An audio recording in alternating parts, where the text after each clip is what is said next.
Hello, welcome to Electrical Do It Yourself. Today I'm going to talk about GFIs and the requirements inside of a home. What is a GFI? A GFI is a ground fault current interrupter. Okay, that essentially means when the device, whether it's a breaker or an outlet, senses a difference in current between the neutral and the hot, it will trip, stopping the flow of electricity to anything that is plugged in or it's powering. Okay, any downstream devices. It will cut the electricity off to them. The reason for this is in a home mainly for contact with water. Say you were to drop a curling iron or something like that, a blow dryer, into the tub or a sink or anything, it would immediately trip instead of electrifying the water and in turn electrocuting whatever it comes in contact with. So that's what the purpose is. It's to protect against electrocution around water. So now that we've gone over kind of what a GFCI means and does, I can tell you where they're required, okay? Every outlet inside of a bathroom is required to be GFCI protected. Every outlet inside of a kitchen is required to be GFCI protected. Now that means that all the countertop outlets, refrigerator, dishwasher, disposal, anything literally in a kitchen, including we're now having to use 50, and 40 amp GFI devices, 30 amp to protect everything. Any cooking appliances, ovens, everything has to be GFI protected. So we have to protect ovens, everything in the kitchen. Garage outlets, same thing. Everything needs to be protected in the garage, including the outlet and the ceiling for your garage door opener. All of the outlets out there need to be protected up to 50 amps, okay? Now, be careful on that because we've noticed that most car chargers now are 50 amps or 40 to 60 amps, and in the manufacturer's instructions, it says do not GFI protect the circuit. So check your instructions if you're doing a car charger. It might say that it won't work with GFI protection, in which case you have to just hardwire it and not do the GFCI protection, but also check your local codes and consult an electrician. Okay.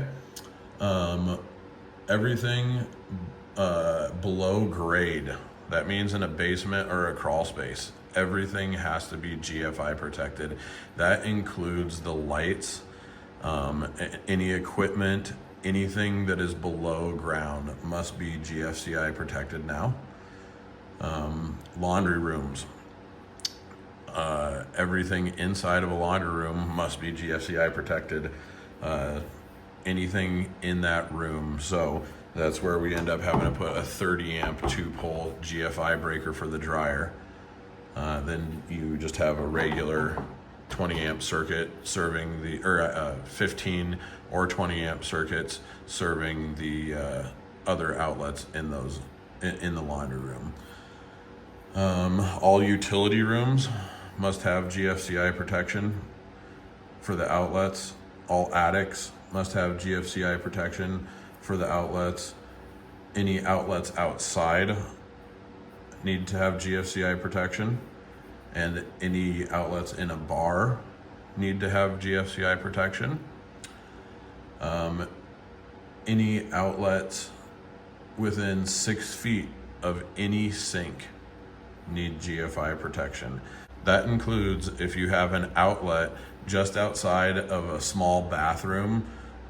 If that outlet is within 6 feet of the edge of the sink, it needs to be GFI protected.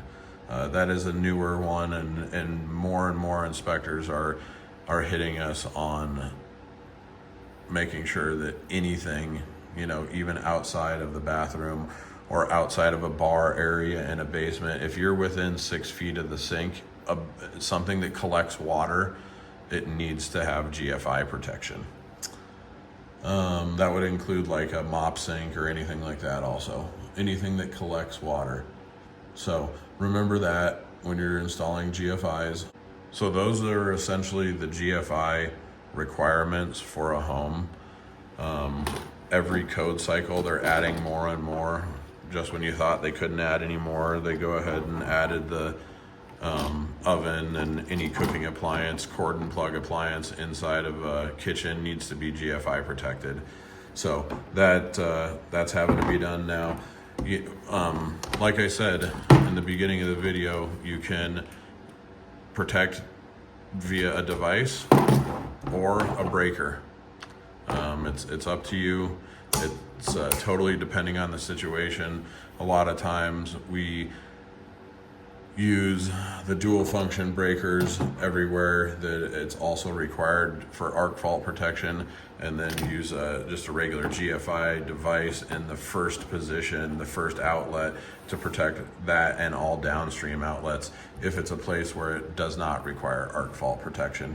But if you're already putting in an arc fault breaker, you might as well just buy the dual function breaker and put that in.